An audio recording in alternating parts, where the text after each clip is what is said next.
E aí, turma, bom dia?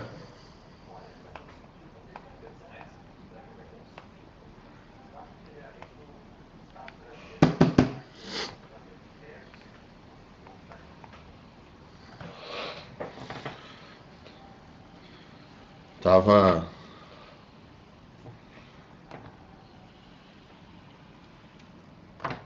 botando no mute a TV ali. E aí, como é que vocês estão? Tudo? Baixem não, peguem o nosso PowerPoint, galera, que a gente usou na aula passada, aquele da União Ibérica, né? E bandeirantismo, foi isso?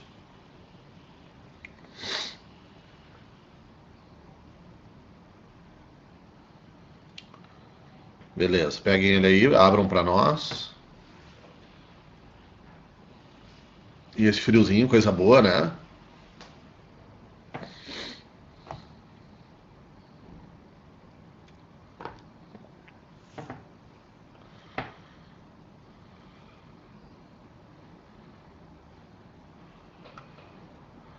Concordo contigo, Camila. Não aguentava mais aquele calor, cara. Ah, eu gosto de frio.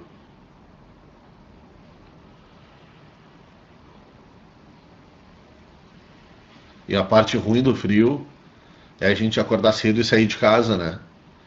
Então tem um lado super positivo agora dessa quarentena, a gente fica bem de boa, só curtindo o friozinho.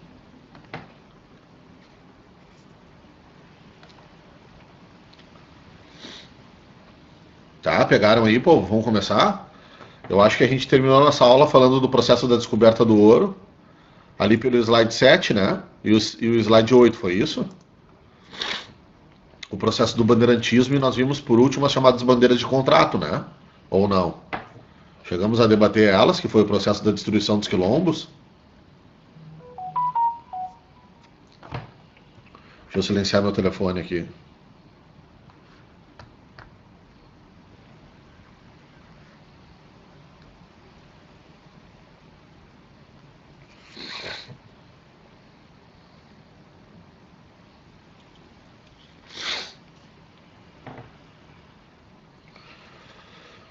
E aí, galera, é isso, né? O bandeirantismo de prospecção, a gente viu a descoberta do ouro, daí ali o slide 5, 1693. E agora o bandeirantismo de contrato, lá no final do século XVII. A gente chegou a conversar sobre esse elemento? Eu não lembro se deu tempo.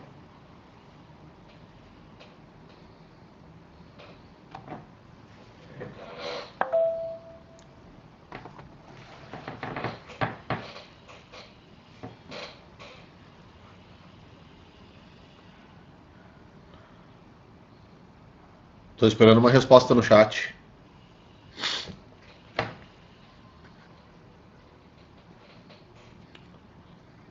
Em relação à última coisa que vocês anotaram aí da nossa aula.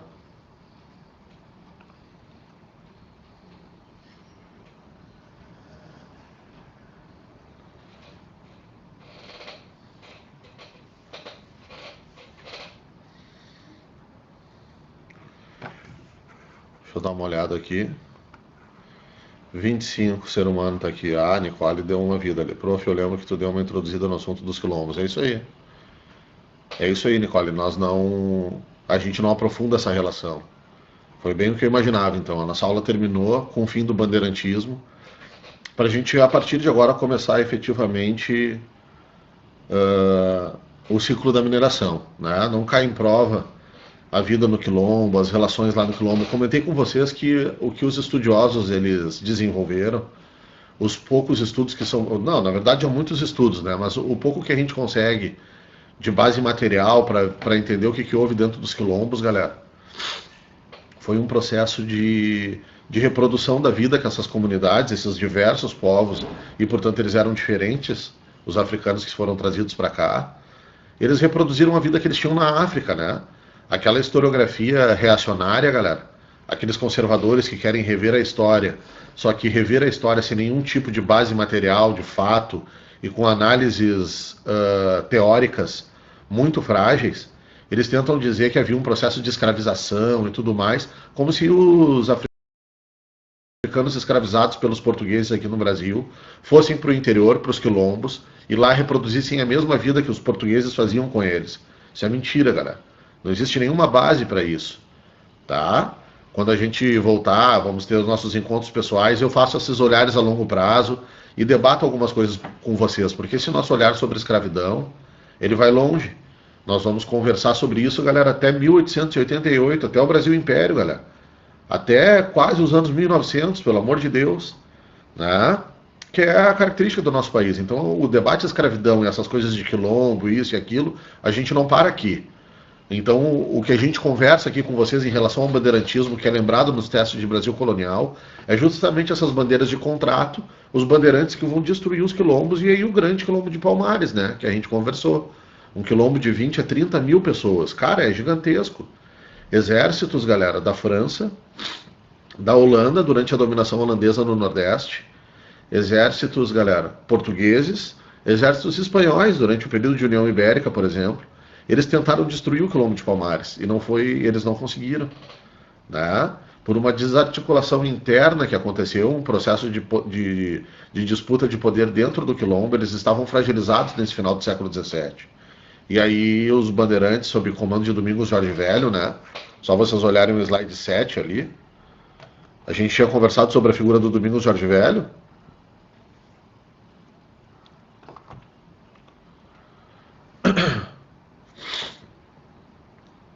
Ó, só ali olhem o chat, galera, um aviso oficial ali do curso para nós.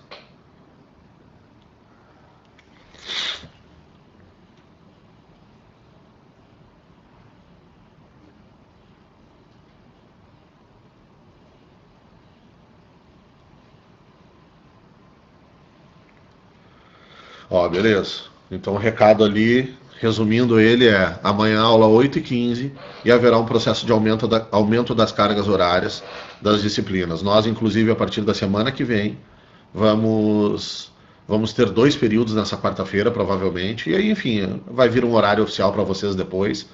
Mas, conforme a demanda, a gente está melhorando cada vez mais a nossa relação aqui com vocês. Eu também, eu tô programando aqui. Eu vou ter que sair de casa, vou dar uma aventurada, né, pegar minha bike e vou ver se eu encontro alguma loja aberta para comprar um cabo HDMI, galera. Ou vou pedir pela internet, vou ver se alguém consegue entregar um pouco mais rápido, né, para mim, assim, teleentrega. Um cabo HDMI maior, porque o meu era muito perto, ficava muito perto da TV e não deu. Depois que eu consegui um cabo maior, eu consigo afastar o computador da TV. Aí pega a TV, pega eu e a gente consegue usar os slides, eu aqui interagindo com vocês e vocês anotando em casa, né? Vai ficar mais legal. Mas eu tô com esse problema que são essas lojas tudo fechadas, né? Eu acredito que estejam fechadas. Eu tô cumprindo à risca o processo do isolamento, né? Então a única coisa que eu saio eventualmente aqui de casa é ir ali no supermercado e para comprar rango, né? Tá. Voltando então, galera, foi isso. E aí esse bandeirante, coloquem no slide 7 de vocês aí. Esse bandeirante chamado de Domingos Jorge Velho, ele vai ser o responsável pela destruição do quilombo de Palmares, como está escrito no slide 7. Como vocês estão vendo no slide, galera, essa é uma pintura, obviamente, é uma representação, né? Não foi feito lá naquele momento. Foi feito no início do século XX. Aqui tem um debate muito importante sobre essa questão do bandeirantismo. Foi um momento de afirmação, galera, do bandeirante, dentro da ideia de identidade brasileira, né? Isso é muito importante a gente conversar, porque isso faz parte, essa conversa faz parte de todo o grupo da competência de área 1, que são os debates sobre a construção das nossas identidades, sobre os desenvolvimentos culturais da humanidade, né? Mas que a prova do Enem, ela conversa bastante sobre o Brasil nesse momento, né? E aí vem essa coisa da identidade brasileira, né? Vocês devem se perguntar eventualmente, perguntar não, né? Conversar, nós brasileiros, não sei o quê. Existe uma identidade que diz, nós brasileiros somos pacíficos. Se tu parar para pensar um pouquinho, né? Refletir e entender, assim, essas coisas que nós falamos para vocês, nós professores, ou essa coisa da nossa identidade, a gente ouve em tudo, né? Ouve na TV, filmes e tudo mais. vocês vão perceber que, sobretudo, a aula de história do Brasil, ela não tem muita coerência em relação a esse papo de que a gente é pacífico, galera. Porque vocês vão ver que daqui a pouquinho a gente vai estar entrando na aula das revoltas coloniais. Já dentro do período colonial, há uma série de revoltas, galera. Revolta, revolta, revolta, revolta, né? O tempo inteiro. Quando a gente entra no Império, galera, somente aumentam as revoltas. E quando a gente entra na República Brasileira, então, Deus o livre.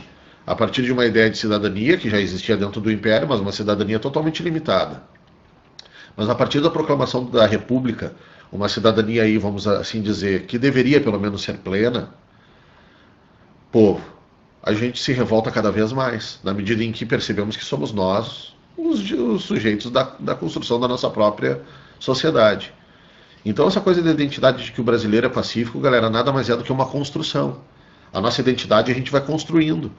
De uma forma boba, é óbvio, tu pode pensar, por exemplo, o que tu é reflete sobre ti, sobre tudo em relação a ti, e reflete, por exemplo, aquilo que tu constrói no teu Instagram, a tua identidade. Né?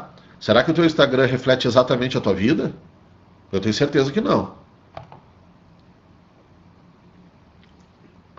A gente também, em âmbito privado, galera, constrói uma identidade. Só para vocês entenderem exatamente, em forma bem prática, o que eu estou conversando com vocês.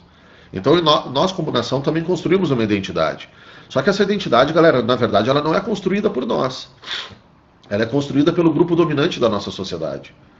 As pessoas que dominam a nossa sociedade é que construíram a nossa identidade.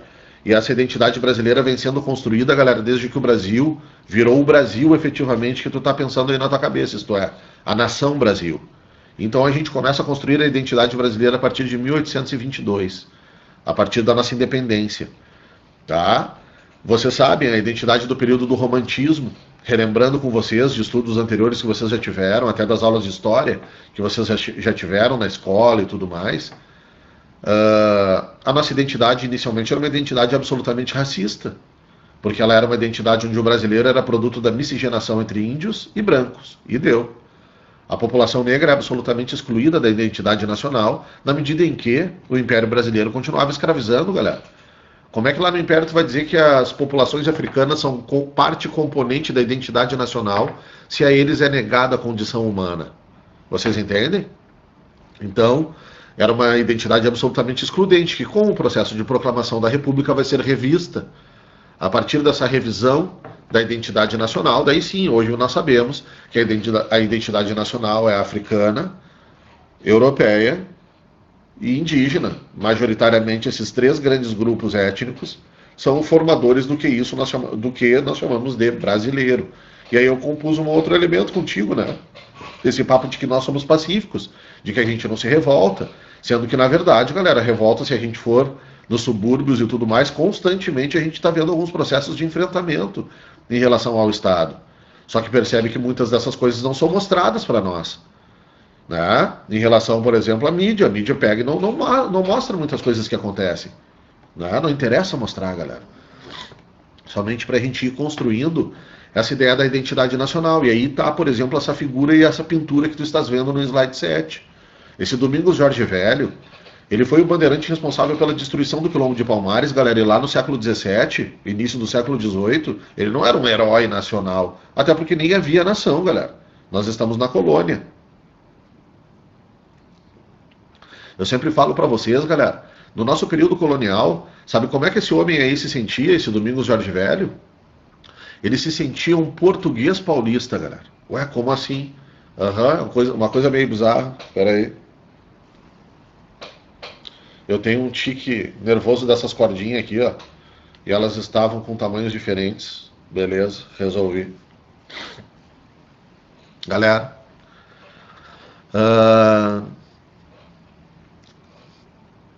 Ele se sentia um português, portanto, povo. A identidade que existia no Império Português era a identidade portuguesa. Só que ele não era um português, assim, tu entende? Ele não era... Ele não podia se sentir um português porque os portugueses não queriam que ele se sentisse um português. Ele era um colono, mano. Então se desenvolve uma categoria, galera, que a gente conversa com vocês, de luso brasileiro. Então ele era um português nascido na capitania de São Vicente. Então se alguém perguntasse para ele o que ele era, ele ia dizer: eu sou um português de São Vicente. Vocês entendem? Então a identidade brasileira é somente a partir do século XIX e no século XX e hoje XXI. Mas um debate importante, então, em relação a isso é isso. Se essa identidade é construída, a gente pode transformá-la também. Se essa identidade não se adapta, galera, ao que nós somos hoje. E aí, voltando então à pintura, galera, ele não era um herói lá naquele período, um herói nacional. Não havia nem nação, mano. Sabe? Constrói essa figura dos bandeirantes. Deixa eu passar aqui, ó, passem para o slide 8. Monumento dele lá no Ibirapuera, né? Desculpa, monumento para eles, né? Esse é um monumento aos bandeirantes, como um todo. Esculpido, coisa linda, né, galera? Esse monumento, se vocês tiverem curiosidade e escreverem Monumento às Bandeiras aí no Google, vocês vão ver, galera, a série de protestos que é feita em relação aos bandeirantes. Isto é, em momentos, por exemplo, de debate dessas ideias de identidade, em momentos de protesto, as pessoas vão lá e picham, vão lá e depedram, galera, por exemplo, esse monumento. Esse processo de pichação e depedração de um monumento público, uma estátua, um prédio público que seja, nada mais é do que uma forma da gente entender esses processos de contestação e tensionamentos. Né? Tensionamentos em relação a essa identidade. Isto é, cara, isso aí não é herói de ninguém. Sabe por que não é herói? Porque matou indígenas nas bandeiras de apresamento. Não é herói porque matou e escravizou a população negra mais uma vez. Então o que tem de heroísmo nessa ação? Essa é uma ação, né, absolutamente vil. É claro que quando a gente conta a história, galera, desses heróis, quando a gente constrói a identidade e eleva os bandeirantes à figura de heróis nacionais. Por que heróis nacionais, galera? Eu voltei ao slide 7 ali. São heróis nacionais porque essa identidade vai além de São Paulo. Eles são os responsáveis por descobrir ouro nas minas. A partir disso, vai haver um processo de aumento das fronteiras brasileiras. Aumento da fronteira da América Portuguesa, que depois virou nós, Brasil. Tu sabe que até agora, pô, o nosso tamanho é tratado de Tordesilhas. Mas tu também sabe, porque a gente viu, o ouro das minas, galera, está além de Tordesilhas. Na verdade, pertencia à Espanha. E aí vai vir todo um processo de tensionamento, todo um processo, galera, de como é que eu posso dizer para vocês? De disputas diplomáticas entre Portugal e Espanha, em que a Espanha vai acabar cedendo, né, galera? Muitos territórios desse mundo americano. A gente pode dizer para vocês, galera, que houve né? Como é que os caras lá da matemática chamariam esse movimento, assim? Pega a América Portuguesa que existia e sobre o mesmo eixo de Tordesilhas espelha lá do outro lado uma rotação, né? Sobre o eixo, sei lá, tem uns testes assim de geometria, né? Eu lembro que tinha. Pois bem, a gente pode dizer que esse território dobrou, galera. Ele ganhou mais ou menos uns 100% por outro lado. Até um pouco mais, inclusive. Foi um aumento de algo em torno de uns 150% de território. A partir dessa presença, galera, de luso-brasileiros a partir de agora, né? Isto é, um processo de colonização nessa zona das minas. Claro que lá em cima, para a região do Amazonas, lá, galera, lá estava acontecendo um outro tipo de empreendimento português que depois a gente conversa quando for pertinente. Tá? Só para vocês entenderem, então, esse processo de organização e a construção dessa identidade. Motivo, então, o bandeirante é um herói nacional. Mas isso foi o momento da construção dessa identidade. Quando que foi isso muito forte, galera? Sobretudo no século XX. Se tu olhar aquela data ali, galera, e jogar na linha do tempo da história do Brasil, tu vai te lembrar que estamos em plena República Velha. E estando nós na República Velha, galera, qual era o estado mais poderoso do Brasil? E eu vou dar uma pista. É até hoje. São Paulo, né, mano? Eles começam a patrocinar esses artistas a fazerem obras, isso e aquilo, e livros de história e tal, e contando a importância de São Paulo para a construção do Brasil. E desse modo legitima os paulistas a serem os comandantes da República, como tu sabe que eles foram, paulistas e mineiros. Né? O famoso café com leite que vocês conhecem e sabem do que eu estou falando. Então existe um debate muito profundo aqui, que a URGS também cobra de nós, não somente o Enem, mas sobretudo a prova do Enem, ela exige essa reflexão nossa, parado aqui nesse nosso slide 7, em relação ao que são os bandeirantes. Tá? E agora vocês entenderam, agora para ficar ficar perfeitamente claro no cérebro de vocês, eu trago o último paralelo em relação a essa coisa de identidade, porque se deu no mesmo momento, né? É nesse momento em que essas coisas vão se fortalecendo e tal, tal, tal, século XIX e XX. A nossa identidade de gaúcho, galera.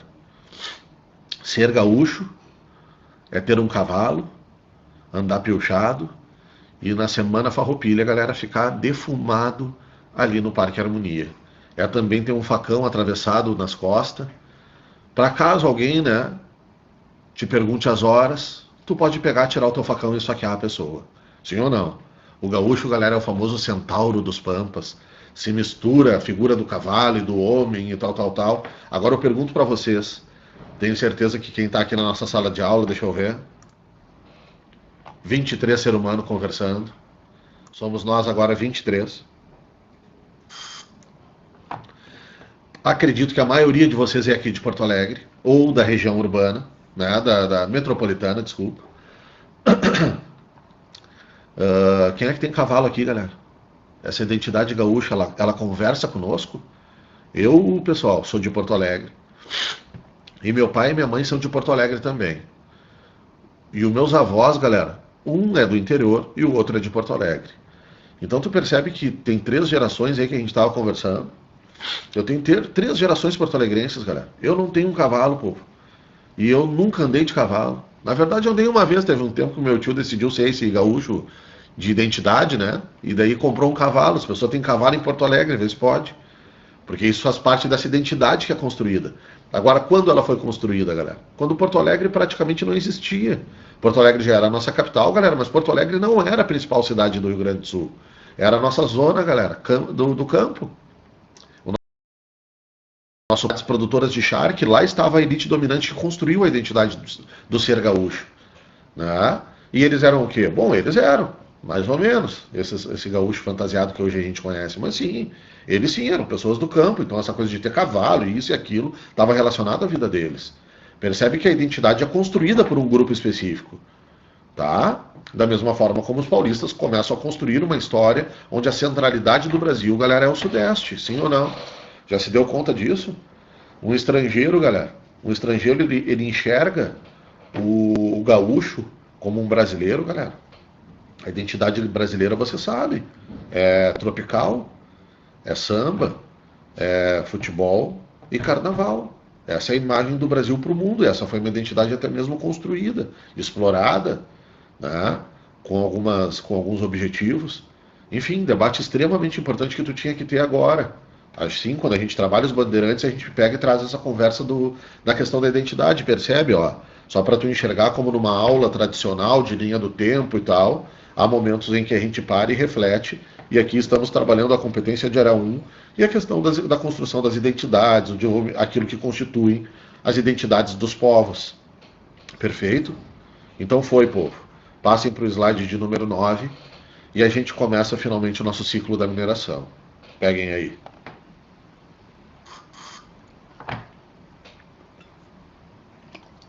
Eu vou fechar a porta aqui da onde eu tô, da sala. Porque os vizinhos começaram a acordar aqui e daí estão fazendo barulho. Só um pouquinho.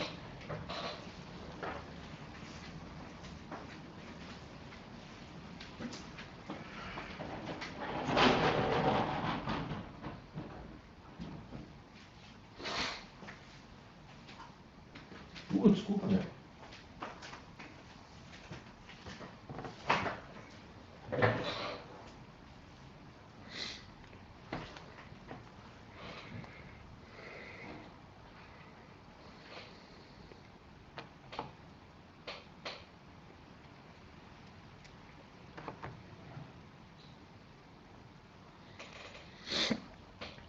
Foi?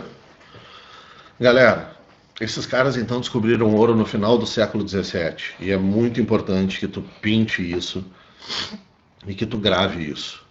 Em 1693, galera, os bandeirantes encontraram ouro na região das Minas, como passa a ser chamada no período colonial.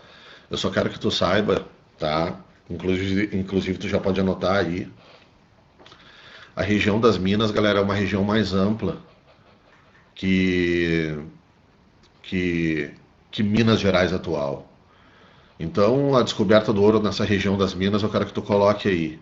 Minas Gerais, MG, né? Bota abrevia o estado, Minas Gerais, Mato Grosso, MT, Goiás, GO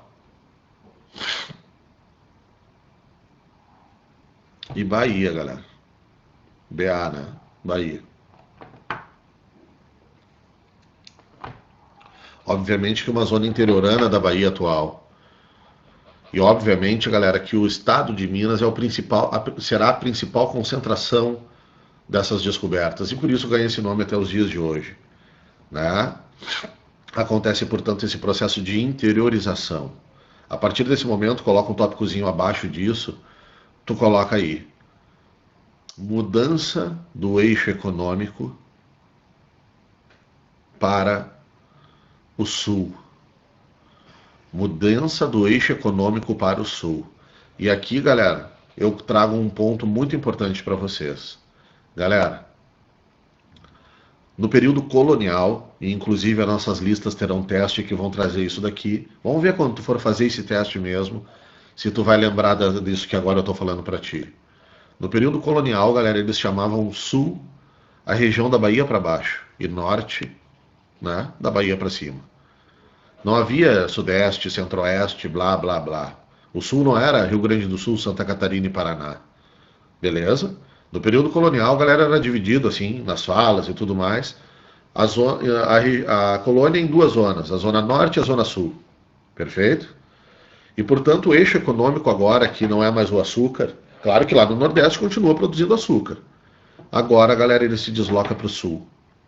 A partir do século XVIII, claro, né, a descoberta se deu no final do 17, mas é a partir do 18 que tu vai ter um ciclo efetivo de mineração, né, um processo aprofundado de colonização e blá blá blá.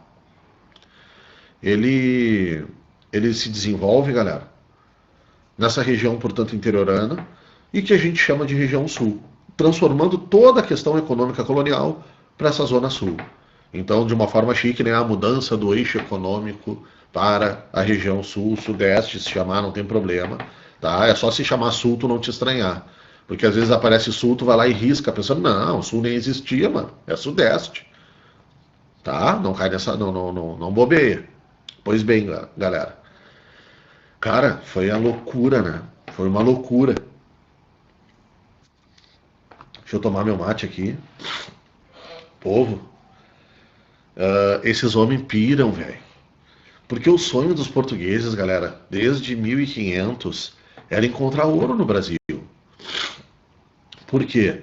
Porque a Espanha encontra, galera, antes desse 1800 aqui de Portugal, galera, muito antes, já em 1500, galera, não em 1500 efetivo a data, né? Isto é, já no início do século XVI, a Espanha encontra, galera, muitas jazidas de ouro, mas sobretudo de prata, galera, na América que coube a eles. Então os portugueses não encontraram, enquanto isso iam produzindo açúcar, galera. Produzindo açúcar, beleza, ganhando dinheiro. Eu chamo com vocês, né? Eu construo com vocês, com esse ouro branco, né? Os portugueses ganham muito dinheiro, obviamente, com açúcar, galera. É somente a partir da expulsão dos holandeses que vai haver um processo de queda no valor do açúcar. E essa queda no valor do açúcar impede os portugueses a fomentar esse bandeirantismo, como a gente conversou, para encontrar uma alternativa. Mas mesmo assim, galera, volta e meia Portugal vai estar aí, sempre produzindo açúcar e ganhando dinheiro com açúcar.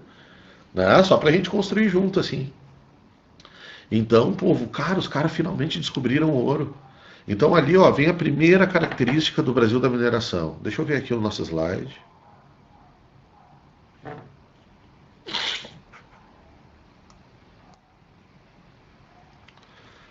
Galera, esse slide, exatamente, tá? Tem tudo que são as chamadas características gerais do Brasil colonial em relação à mineração, galera. Esse slide tu tem que pegar e imprimir ele numa folha gigantesca. Coloca de papel de parede, galera. Vai lá e imprime, por exemplo, 3 metros por 5 metros, né? Porque ela é widescreen, assim. E imprime e coloca na sala da tua casa, assim. Imprime gigantesco. Tua mãe vai adorar a coisa. Olha que coisa linda esse slide. Pega e amplia assim, ó, para todos os dias tu olhar essa coisa e não te esquecer. 90% dos exercícios, galera, sobre o Brasil da mineração está nesse slide aí. É claro que agora a gente vai aprofundar, interrelacionar e entender. Não é uma decoreba boba assim. Eventualmente eles vão lá e dizem com outras palavras e tu não entende o que o cara está dizendo, né? Mas, povo, esse slide aqui, cara, tu tem que dar um destaque assim, ó, gigantesco, porque eles tentam justamente contradizer o que está aqui. Dizer, né, de jeito diferente, flexibilizar. E, cara, esse slide aqui, portanto, ele é essencial, o slide 9, tá? Para quem está aí, para se eventualmente se perdeu. Então, a primeira marca, povo, para a gente começar a falar da mineração, foi essa grande corrente migratória de gente do reino. Tu pode colocar embaixo dessa corrente migratória, isto é, os caras vieram de Portugal, são chamados de reinóis, né? Pessoas do reino, e povo óbvio, gente de outras capitanias do Brasil. Claro que estrangeiros não, né, galera? Estrangeiro é esse mundo, né? Estrangeiro português é, mas Portugal tem o Brasil como um quintal, né? Então a gente não chama o português de estrangeiro aqui no período colonial, né? Então, ingleses, senhor? Não, claro que não, né, galera? Se vira o inglês aqui, ele tá roubando. É o famoso exclusivismo colonial que a gente construiu na lógica do mercantilismo colonialista, né? Só a nação pode ter essa relação. Então vem gente de outras capitanias, povo. Pensa que tu é um gaúcho, assim. Rio Grande do Sul mal existia. Mas vamos pensar. Cara, tu lida com gado, por exemplo, né? Vai lá, cuida dos boi, papapá. Vai ter a tua fazendinha de boi a vida inteira, vai ser, né? Dentro de uma lógica econômica mais complexa, a galera vai ser pobre a vida inteira, né? E aí, cara, eu vou lá para Minas, eu vou achar ouro, eu vou ficar rico e beleza. Portugal permite, claro. Portugal permite, galera. Quanto mais pessoas descobrir ouro, galera, mais ouro Portugal vai ter. Quanto mais pessoas explorando ouro, mais Portugal recebe. Através de um processo, obviamente, que tu já sabe, tributação, né? Portugal vai ganhar através de tributação. Aí vem aquela segunda característica ali, né? O processo de interiorização. Bom, essa a gente já conversou. A terceira característica, galera, eu não quero falar daquela classe média ali, né? Não estou seguindo a ordem. Do ladinho, galera. Maior controle administrativo da coroa, povo. Ué, como assim, senhor? Galera, Portugal vai controlar enlouquecidamente, galera, essa, essa região das minas. Por quê, senhor? Porque pensa, galera, que Portugal seria como se nós conseguíssemos encontrar hoje uma máquina que imprime dinheiro, galera. Mas uma máquina que imprime dinheiro oficial, né? Pensa num dinheiro impresso com uma máquina do Banco Central, com as folhas do Banco Central, galera, né? Com a tinta do Banco Central. Imagina que a gente encontrasse isso assim, trouxesse para nossa casa, ligasse na tomada e pimba, apertasse o play e começasse a imprimir dinheiro. Porque o ouro, povo, que está sendo agora encontrado, ele é dinheiro, galera. Ele é dinheiro puro. Ele não é um dinheiro abstrato, galera, como por exemplo o açúcar, que tu tem que fazer uma baita de uma mão, além do comércio, o processo de produção desse açúcar, para depois de todo esse trabalho ele virar dinheiro. Não, o ouro é simplesmente tu pegar dinheiro puro na terra. Então Portugal, galera, ele tem que controlar enlouquecidamente isso. O primeiro motivo, galera, Portugal estava quebrado financeiramente. E quebrado financeiramente, galera, é agora a possibilidade que ele tem de se ajustar nas contas. Só que tu sabe que quem está quebrado pede empréstimo, e Portugal pediu empréstimo para um grande amigo a partir de 1640 que eles construíram, chamado Inglaterra. Então agora chegou a hora de quitar as contas e também de ajustar as contas com os ingleses, né? Porra, vamos lá. Então Portugal, galera, ele arrocha, né, esse lugar das minas ainda mais do que já fazia no Brasil do açúcar. Portugal sempre nos controlou, então não te esquece da palavra que está no início ali da frase, ó, maior controle. Portugal sempre nos controlou muito bem no que tange o colonialismo, né? E aí que tem esse elemento importante, galera. Essa coisa importante que foi também o caráter do ouro, né, povo? Cara, tu roubou um punhadinho de ouro, pessoal. 1 grama de ouro, hoje, 1 grama, custa, galera, 200 pila, galera. 1 grama. Isso significa que se tu pegar um punhadinho de ouro assim, e o nosso ouro era assim, né? Ele brotava, ele ficava na forma de pó. A gente tá falando, galera, de sei lá, né, um punhadinho assim na mão, de 10 mil na mão, galera, um punhado, 100 graminha, 10 mil, 20 mil reais. Cara, olha a quantidade de roubo, galera, que tu fazia na menor ação, né? Então Portugal precisava controlar muito bem. Vamos pensar assim, para roubar 20 mil em açúcar, galera, o que tu precisa? Já pensou? Cara, tem que roubar um caminhão de açúcar, galera, hoje. Pra tu roubar 20 mil de Portugal de açúcar lá naquele tempo, tu tinha que roubar umas 8 caravelas, galera. Sabe? Tipo, caralho, velho. Só em tu ter conseguido fazer isso, galera, Portugal já dizia, cara, parabéns, velho, tu é um belo de um ladrão. Tu merece por toda a mão que tu fez. Sabe? Cara, pra tu lesar os cofres lusitanos, galera, com açúcar, nossa, tu tinha que roubar açúcar, velho. Pelo amor de Deus. E o ouro não.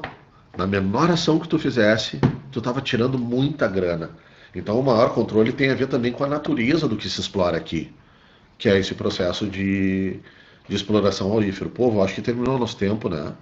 Começamos 10h30, 40 minutos, 11h10, né? É isso?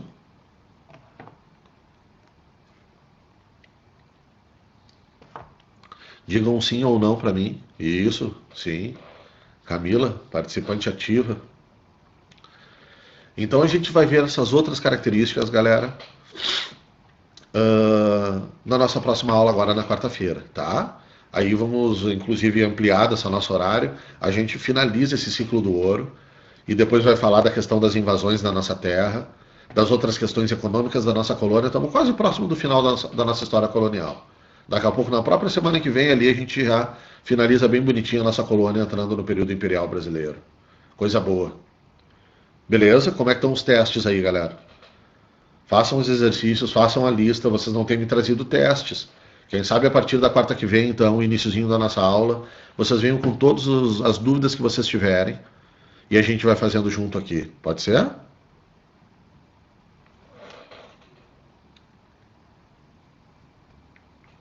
Então tá.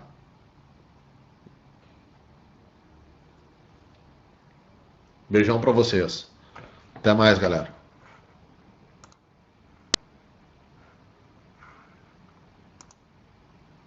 Ah, que bom, gostou.